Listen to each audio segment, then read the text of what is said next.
ওর খিদে পেয়েছে, তো কী খাবে কী খাবে, একই রোজ সন্ধ্যাবেলায় কী খাবে কোনো কারণ নেই। প্রতিদিন তো বাইরের সেই তোমার ফাস্ট ফুড খাওয়া ভালো না, না? তার জন্য কী করবে, গরমের জন্য আইসক্রিম আইসক্রিম নিয়ে এসেছি। তো গরমে সব থেকে ভালো খাবার, শরীর খারাপও করবে না।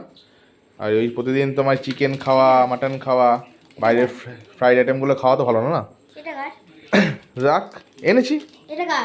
কার কোন না, বাড়িতে আনা আছে, খাবি যেটা ভালো লাগবে। তুই কোনটা নিচ্ছিস? আচ্ছা, ঠিক আছে।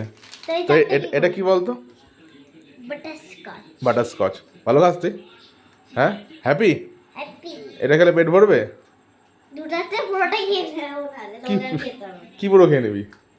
বেশি খাওয়া ভালো না, ঠান্ডা লেগে যাবে এবার।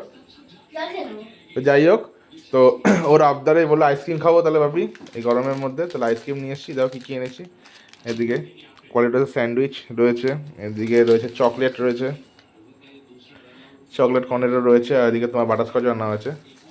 বাড়িতে মা বাবাও রয়েছে, এই একবারই সব খাওয়া দাওয়া করবে। তো ও খাচ্ছে, ওইদিকে সব খুলে ফেলেছে একবারে। ওরা এইসব খাবার দাবার দেখলে আর তোমার ওই তাড়াতাড়ি খেতে ইচ্ছা করে, মানে আমরা ছোটোবেলায় করতাম না যে তোমার ভালো খাবারটা তাড়াতাড়ি খিদে পেয়ে যায়, ঠিক সেম ওরও তাই। মানে এটা সবার, এটা মানে আমাদের বলে না, সবার এটা ভালো খাবার থাকলে সেদিনকে তাড়াতাড়ি খিদে পায়। তো যাই হোক, ও খাওয়া দাওয়া করুক। কিরে, কেমন লাগছে বল খেতে? হ্যাপি? ভালো খেতে? ঠিক আছে, চলো সবাইকে টাটা করে দাও। Good night.